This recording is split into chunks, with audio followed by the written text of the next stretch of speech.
Sonra 86, 87, 88, 89 və 90 da soruşmusunuz. Onlara da baxaq.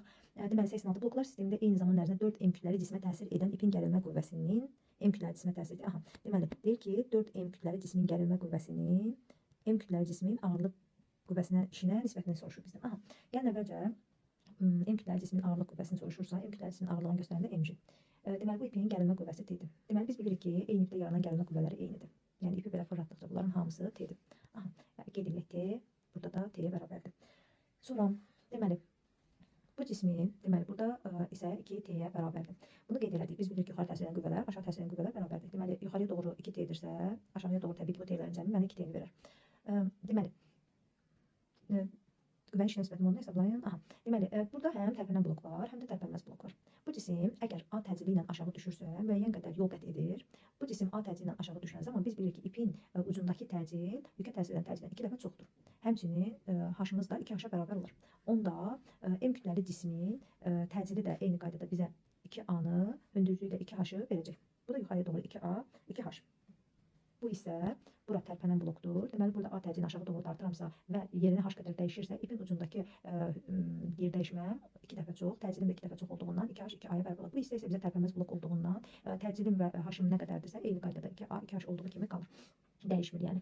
Deməli əvvəlcə gəlin biz bunlar üçün təyin edək ki, T-si nəyə bərabər? Deməli baxıram ki, tərpənən bloklar burada.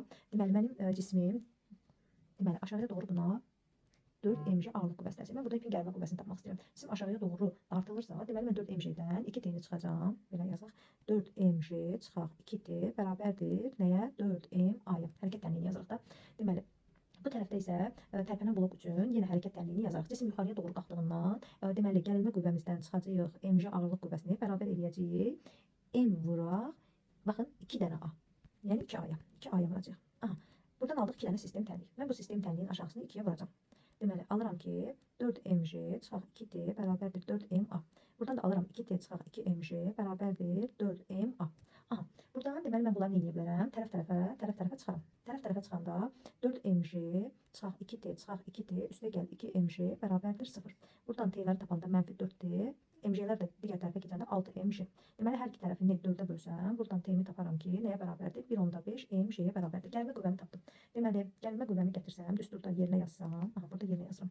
Deməli 4 m kütləli cisim üçün gəlmə qüvvəmi yazanda yazacağam ki, deməli bu cismin yazırıq burada bizim gəlmə qüvvəmiz nəyə bərabərdir? 2-dir. Yazıram 2 vuraq 1/5 mg vuraq S-in yerinə H yazıram. Ağırlıq qüvvəmiz isə deməli nəyə bərabərdir? Mg-yə. Aha, mg getdiyi yol isə 2H-a bərabərdir. Deməli yazırıq ki, mg vuraq 2H. Buradan mg-lər, H-lar ixtisar getdi, 2-lər də ixtisar getdi. Cavab edər 1/5. Burada cavab 1/5-ə bərabərdir. Deməli 87-də eyni zaman ərzində M kütləli cismə təsir ipin gəlmə qüvvəsini gördüyü üçün 4 M kütləli cismə təsir ipin gəlmə qüvvəsini. Aha. Deməli gəlmə qüvvəsini 4 M kütləli cismin gəlmə qüvvəsini işin istəyir bizdən yazarıq. Gəlin əvvəlcə təyin edək, bir dəfə də yazmayaq. Deməli buna təsir edən gəlmə qüvvəmiz T isə eyni ipdə yaranan gəlmə qüvvələri T-yə bərabərdirsə, buradakı gəlmə qüvvəmiz 2T-yə bərabərdir. Onda biz yazarıq ki, biz deməli bu ipimiz aşağıya doğru məsələn S qədər yer dəyişmə edərsə, onda ipin ucu 2S qədər, bu isə tərpənməz blok olduğundan bu da 2S qədər yerini dəyişir. Və buradan alarıq ki, onda M kütləli cismin gəlmə qüvvəsi T, yer dəyişməsi 2S-dirsə, 4 M kütləli cismin gəlmə qüvvəsi 2T, yer dəyişməsi S-ə bərabərdir. T-lərimiz ixtisar getsə, S-lərimiz ixtisar, 2-lərimiz ixtisar getsə cavab edər 1. Deməli burada cavabı 1 tapdıq. Deməli ağırlıq qüvvəsinin, aha, M kütləli cismin ağırlıq qüvvəsini 4 M kütləli cisimə təsir edən ağırlıq qüvvəsini. Aha, burada da ağırlıq qüvvələrini istəyir. Ağırlıq qüvvələrini göstərək. Buna mg, buna 4 mg ağırlıq qüvvəsi təsir edir. Bu cismimiz məsələn bu dəfə deyək ki, S/2 qədər yer dəyişmə icra edir. Bu cisim S/2 qədər yerini dəyişirsə və ya S ilə yazaq əvvəlki qaydada S qədər yerini dəyişirsə, ipin ucu 2S olar. Digər tərəfdə tərpənməz blok olduğundan 2S-ə bərabər olur. İndi ağırlıq qüvvələrini qeyd eləsək, deməli bunun ağırlıq qüvvəsi nəyə bərabər olacaq? Mg vuraq 2S, 4 M kütləli cismin ağırlıq qüvvəsini təyin eləsək, 4 mg vuraq S-ə bərabər olacaq. S-lərimiz ixtisar getsə, mg-lərimiz ixtisar getsə, bunlar da 2-yə ixtisar getsə, 1-in 2-yə nisbətinə bərabərdir. Bu da edər 0,5. Sonra 89 üfüqi səthlərində sükunətdə olan kütləli cisimə üfüqi müstəvidə təsir edən əvəzləyici qüvvə modulunun zamandan asılı qrafiki verilmişdir. Aha, M kütləli cisimdir. 0,1 saniyə ərzində işi soruşur. M kütləli cisimdir. 0,4 idi. Aha, 0,4 saniyə 0,1. 0,4 kiloqram. Zamanımız da 0,1 saniyəyə bərabərdir və üfüqi səth üzərində sükunətdə deyirdi. Sükunətdə deyirsə, B0-ımız da 0-a bərabərdir. Əvvəlcə biz bilməliyik ki, FT qrafikində altda qalan fiqurun sahəsi bizə sürət dəyişməsini verir. Yəni delta P bərabərdir 3 bucaq olduğundan Deməli, tərəf və ona çəkilən hündürlük bölək 2. Tərəfimiz 0,1, ona çəkilən hündürlüyümüz 200. 0,1 bıraq 200 bölək 2-yə bərabərdir. 2-ni 200-ə bölürəm 100, 100-ü 0,1-ə bölürəm 10. Deməli, 10-a bərabərdir. Biz bilirik ki, delta P sürət dəyişməsidir. Yəni, mən yaza bilərəm MV çıxaq, MV 0. V0-ın da 0-a bərabər olduğundan yerdə qalır mənim bir dənə MV. Deməli, MV-ni biz nə tapdıq? 10-a bərabərdir. Kütləsi 0,4 verilibsə, mən buradan sürətini tapa bilərəm. V də bərabərdir 100 bölək 4, bu da edər 25 metr bölü saniyə. Aha, deməli, sürəti 25 metr bölü saniyə tapdım. Bəs bizdən əvəzləyici istəyirdi. Aha, əvəzləyici qüvvənin gördüyü işi istəyirdi. Əvəzləyici qüvvənin gördüyü işi istəyirsə, mən yazaram A əvəzləyici qüvvənin gördüyü iş nəyə bərabərdir? Deməli, P kvadratı böl 2M yaza bilərəm.